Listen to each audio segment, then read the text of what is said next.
Hey, everybody. Welcome to the Daily Objective, the show where I always need to guess if we're live yet or not.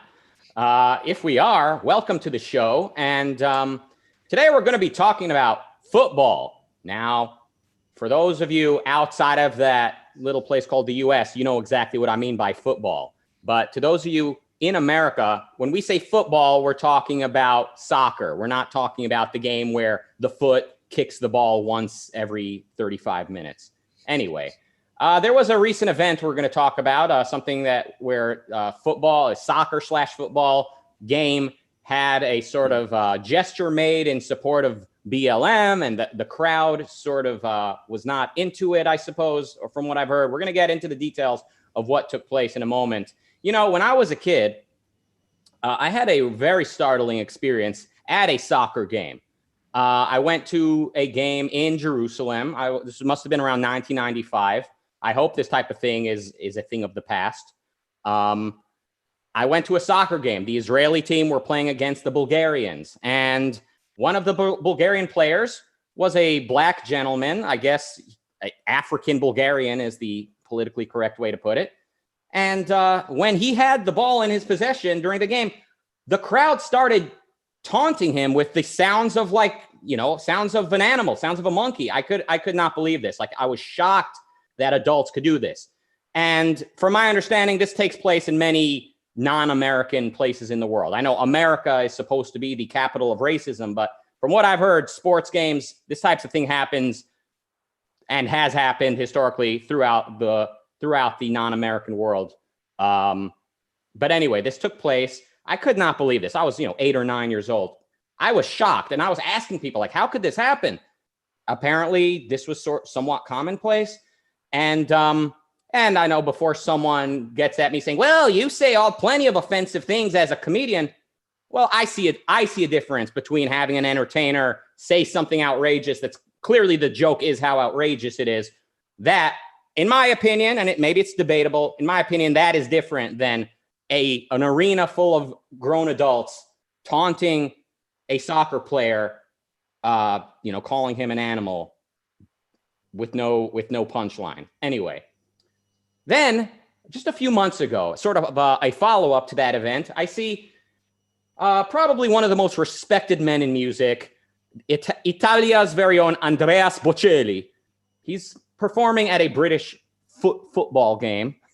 And I guess it's halftime or it's before the game, whatever it is, he's about to sing his famous song, and the crowd is not having it. Imagine the opportunity to see Andreas Bocelli sing, and he's going, Paesi. I would be silent as a mouse watching that. I would just be savoring the moment, mustering the inspiration to then let out my energy during the game. But the crowd, they're booing, they're singing other stuff over it. Just doing stupid, obnoxious. I remember this was on YouTube where I saw this video. The top comment was saying, alternate title, Andreas Bocelli performs for a bunch of British farmers. And I apologize to the farming community. That is maybe inappropriate. But good Lord, the crowds at these soccer/football games, what is it with these people? Maybe that's what athletic games sort of bring out of people. And so maybe arguably an athletic competition is not a place for any type of serious statement or any type of kind of value-driven performance. I don't know. Good question. Let's pass it over to a man who, you can tell he's from a country where all types of horrible things are said and done at athletic competitions. And you might not know this, but he's actually from the nation that invented the Olympics, right? As far as I'm aware, the Olympics is named after the Olympians, which are the gods, not the God, not the correct God. No, not the one God with capital G. No. The multiplayer version of the God, of the religion, if you'd call it religion. The Greek stuff is way different. Anyway, we'll get into that another day. But please welcome the man, the guy who sits here patiently waiting for my opening 75-minute monologue every single time, Mr. Nikos Sotirakopoulos. So that's an excellent monologue because it gives me the opportunity to comment on two things. First, yes, you see things in sports that are indeed things that you wouldn't see elsewhere. So my first experience with anti-Semitism was, although I'm not sure if it would count in most people's minds as anti-Semitism. So 1997, I go to a basketball game of Olympiacos versus Maccabi. Maccabi, now being the club that it is, had a lot of probably not traveling fans, but Maccabi fans from Greece. And the amount of abuse they got, people throwing them stuff, I could see people leaving with their head open. But also there was the element of anti-Semitic abuses. Now, you could say that this is part of the sports culture. Like if it was someone from Turkey, for example, it would be, I don't know, anti-Turkish abuses. But it shows you this, in a way, dark face, that this is a space where you can do stuff that you otherwise can't do. But at the same time, having said that, there's also a lot of snobbery against football fans. So let me give as an example the story that you mentioned, the Andrea Bocelli story. So what's the context here? So Leicester had won the Premier League in 2016, which is the second biggest surprise in history of football after Greece winning the 2004 European Championship. Now, Leicester's manager, Claudio Ranieri, pulled some strings and managed to bring Bocelli. But it's not that the fans were booing Bocelli. The fans, probably half of them didn't know who Bocelli was, maybe. But they were singing in joy. So they didn't realize. But it's not a coincidence that the first reaction by the commentary class was, oh, these brutes. So you will find both parts in the discussion. So you will find people waiting for anything that looks like, let's say, offensive in football and making it bigger. And this has a long history in the UK. But at the same time, it is true that within football there has been racism, and politics have played a big role in the game. And we're going to discuss this a bit more. But first, I want your comments on the actual case that happened this weekend. So we've seen since May that big parts of what we call the establishment, let's say education, media, but also the sports industry and the entertainment industry have adopted the BLM protest. And part of the protest was kneeling before, for example, the national anthem in the NBA. And the question was, what's going to happen when the fans return? Are the fans going to accept this? And we found out in the UK that some fans do not accept it. Now, and they booed while the players took the knee. Now, what makes this slightly more complicated is that these were the fans of Millwall. Now, even if you don't know much about football, but you've seen some films about football, you know that Millwall fans have a very, very bad reputation. Very often, you could say, justified reputation, and they embrace it. Their slogan is, no one likes us and we don't care. And the discussion was this, again, racism has made a reappearance after the 80s, for example, or, which was the most positive, let's say, evaluation of the event? No. What happened is that people had enough of this quasi-religious ceremony, because we've been months after the event. We even had a change in the political leadership in the United States. There is still no evidence that that particular officer, although his action was clearly very, very bad, we still haven't got an evidence that this was a racist act. So why are we still doing this? And also, from then till now, we've seen things about BLM that should at least raise some eyebrows. So let's say, is this the best way to support the anti-racist cause? Maybe not, maybe yeah, but at least let's discuss it. So what has happened is in every Premier League game, you have this. Also, you have Black Lives Matter being something like an honorable sponsor of the game. So is this a healthy reaction to, you know what, don't tell us what to think. This has nothing to do with football. Racism is not, actually football has been the one field in the UK where racism has been fought successfully, and any incident is very, very isolated incidents, and by no means. So for example, you mentioned Leicester. I've been to Leicester Stadium sometimes when I was living in Loughborough, and you could see in the fans even a big banner, something like LGBT people for Leicester, and they were more than welcome in the stadium. So do you see this as a, let's say, revolt against this top-down politicization of sports, or do you see it as something that should cause concern? Because why would you react to some act of solidarity?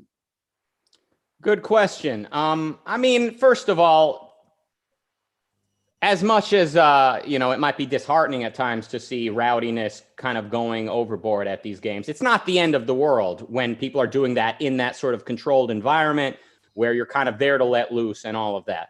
What is the end of the world is when fans of the game then exit the arena and burn down the city, riots, which are very, very startling and shocking beyond compare.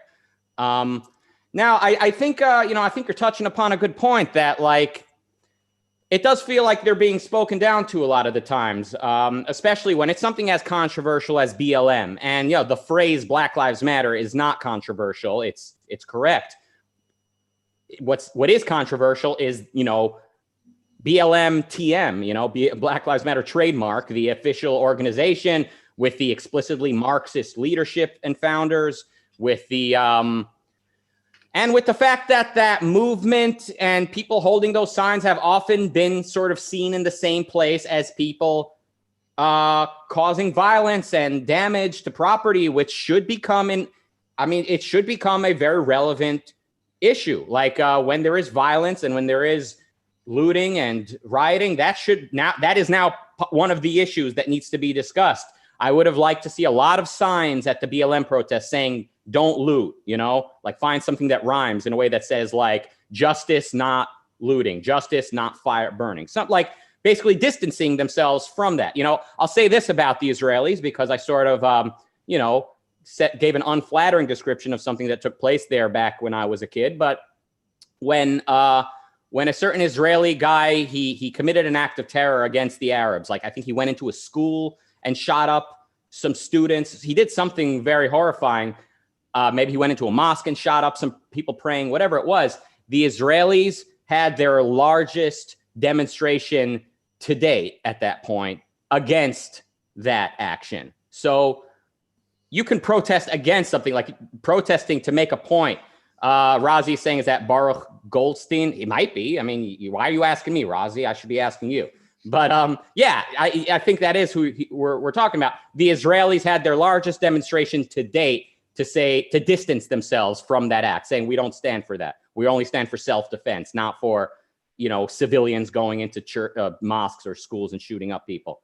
And by the way, contrast that with the fact that when someone on the Palestinian side of this conflict shoots up a school, he gets a street named after him in the West Bank. So that's a bit of a side tangent there.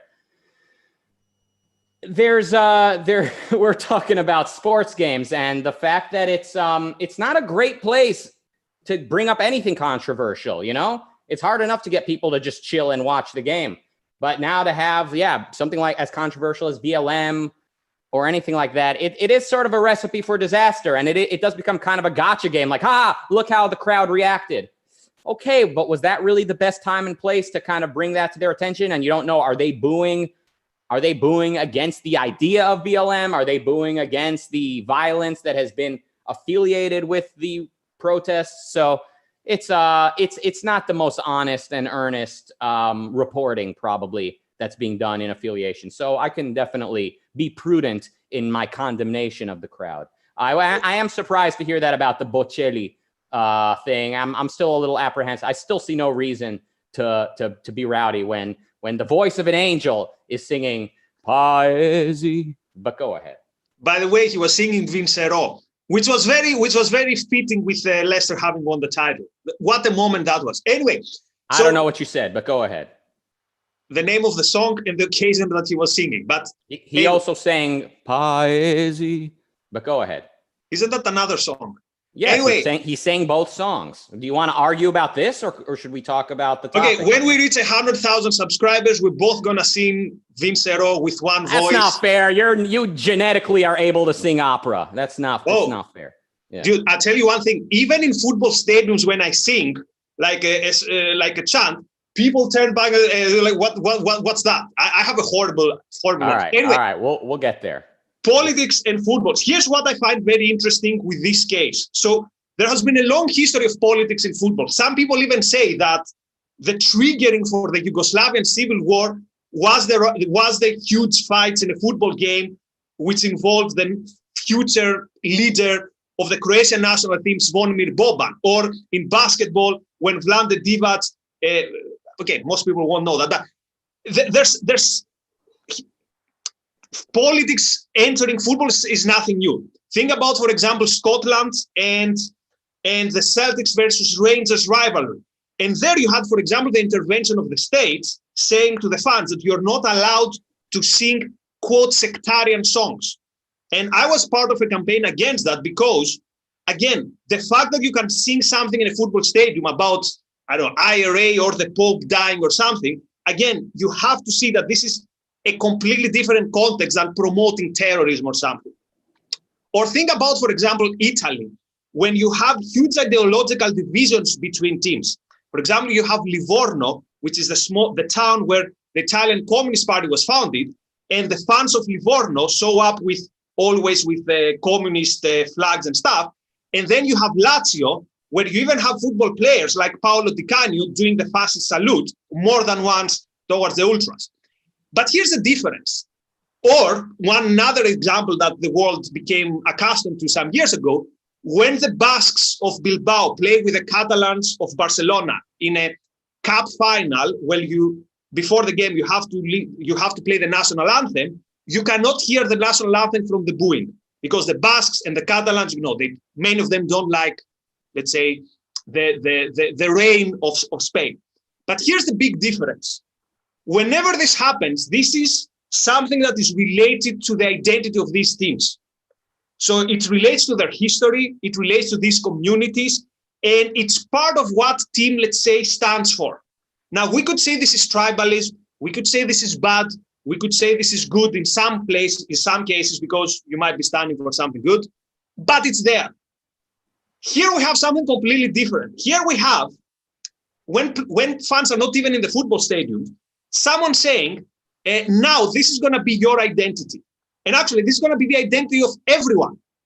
And if you don't stand for it, you're a racist, and it's a cause for concern.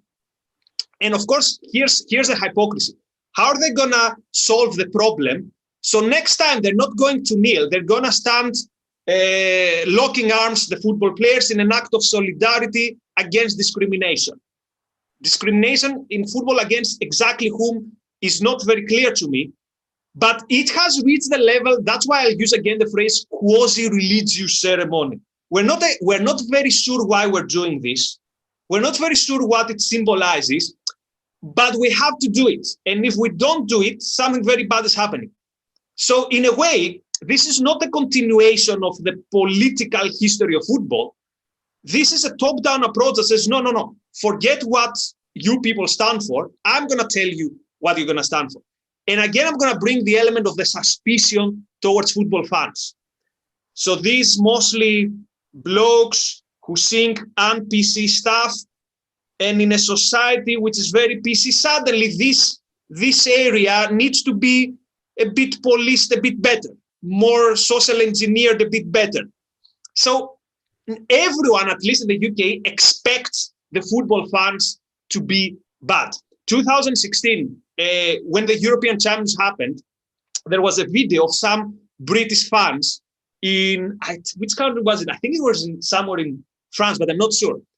They were drunk and they were drinking a chant about the Brexit referendum, which would be some weeks away. And the song was, "We're all voting out, we're all voting out, F off Europe, we're all voting out." And there was, these people go outside of the UK and they embarrass us, they engage in vandalism, they drink. This is the worst that this country has to solve the world. So what I would say is, leave the fans alone, except when they do horrible things, and don't have this paternalistic view that sees football as this kind of social engineer project, because this is going to alienate people. And again, one last example on what's the proper way to fight racism in football. So when Aaron Winter, who was, I think, the first person of color who played for Lazio, and his name was Aaron, so not very good for a team a hardcore far-right supporting group.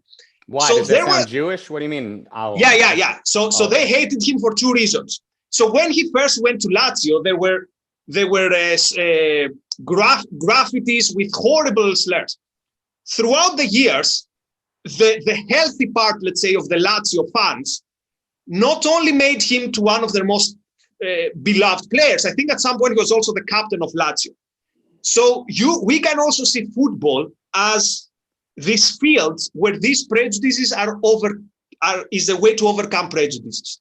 And it's a way to see the universality, let's say, of human effort and of human achievement. So far from being suspicious of football as this breeding ground, let's say, for racism, I see it as a mirroring of society. So yes, when racism was bigger, it had a presence in football. Quite often there is a core of football fans with horrendous views and horrendous practices. But overall, I think this universality of football is an optimist message of overcoming these prejudices. Mm-hmm. Yeah, I mean, as you're saying that, I'm thinking, like, imagine if I were to meet that Bulgarian player that I saw getting taunted. What if I were to meet him and he were to tell me, oh, no, I think you're overreacting. He said, like, that's the environment for people to behave that way. It's like going into a comedy club or a wrestling match or a boxing match. Like, that's kind of what we're there to do. And then we go on and we act civil outside. I'm contemplating maybe that's what some would even say, maybe even the object of that taunting. And yeah, like you said, the crowd, it's sort of a sampling of the general population. So there's bound to be some abhorrent views and or people voicing views they don't actually believe. They're just kind of there to be excitable, but it is an excitable place and audience. So what kind of comes to mind is this sort of blending of kind of so-called pride with your home team, when that kind of translates into sort of a political position where, you know, people were saying when Trump first started running for president, they said, well, like people who were sympathetic to Trump, they said, well, he's kind of awakening this sort of love of America that a lot of Americans have and have been ashamed to voice. And I said, okay, but to have people chanting, build the wall, that's where you can count me out. That is not there. We need to. So, and also you talked about this sort of people attacking sports. I think you were saying they attack him for being too masculine. Maybe is that kind of what you were getting at? Like, yeah, when the intellectuals are raging against toxic masculinity, they're trying to eliminate that. It only is to be expected that they'll go to the athletic events and the athletic crowd and sort of target them because those are the most sort of stereotypical masculine people. But what we need to do ultimately is understand that masculinity definitely has a certain energy that is very kind of physical and stuff like that. But also a masculine man is a thinker. A masculine man is an intellectual. We need to kind of reconcile this dichotomy between the nerds and the jocks. I think we need to marry them together. So maybe we might have a future where people, yeah, they still go to games and act rowdy and say outlandish things, but there is a general understanding that we are thinkers. We are a thinking society. We do have moral values and we do care about the truth and stuff like that. So people can take with a grain of salt what they see at these games. Yeah, and it's what you said about the line. So for me, definitely taunting someone like the example you gave, which luckily doesn't happen much anymore, but that would be actually a line to even start maybe a fight in the stands. But another line which for me has been very difficult to decide, but also has given it an insight. So my team in Greece, for example, one of the most famous chants used to say something like, "Where are you, Bin Laden? Give me a plane to fight and throw it to the opponents and show them how we do it," something like that. It was one of the most popular chants.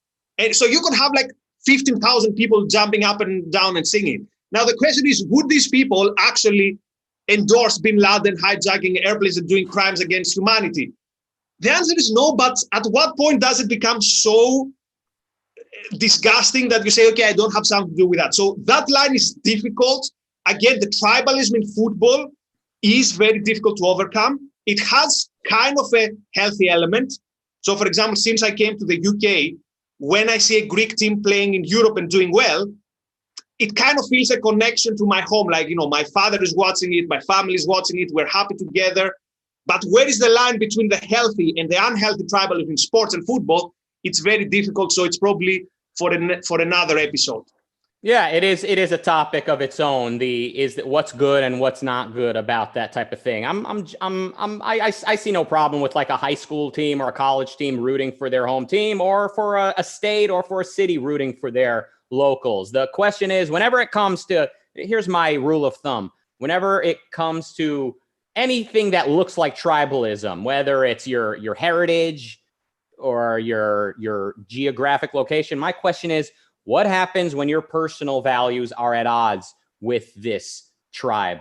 Who wins? That's the $1 million question. And a lot of people out there, they're ruling out romantic partners and marriage partners. They're ruling out careers. They're ruling out various values they could be pursuing that might be what they really want, because they care more about either their so-called familial history or their geographical place of birth or whatever it is. So there's a nice little summary of a topic we might dedicate an entire episode to.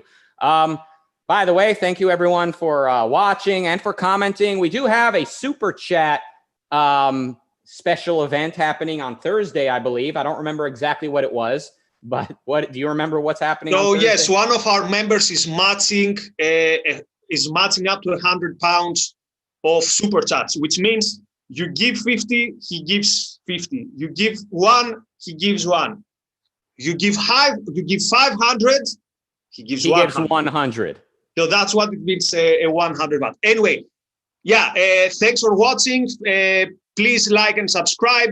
And let me just say, Mary Ellen in the chat room says she thinks Bocelli is overrated. I'm completely open to that idea, that because I am not what you'd call an aficionado of the opera. So I'm very much the masses. I am a simple man. And we'd love to hear from you, Mary Ellen, or anyone else. What other opera singers or whatever genre of music you would describe that as should I check out? Should we check out? Because I've always sensed that Bocelli might be kind of like the Linkin Park of opera. You know, Linkin Park are a very popular rock band and they're very successful. But those of us that really love rock music, we have much higher standards than Linkin Park. So I get it. I know. He's a bit a victim of his success in a way. So at some point it became like the cliche, you have a romantic dinner, there's Bocelli playing on the background, that if now you have a romantic dinner and Bocelli plays on the background, it's kind of cheesy. Having said that, if you're with a person who's never heard of Bocelli, it's not cheesy, because the fact of reality is Bocelli has objectively a brilliant voice. So I think the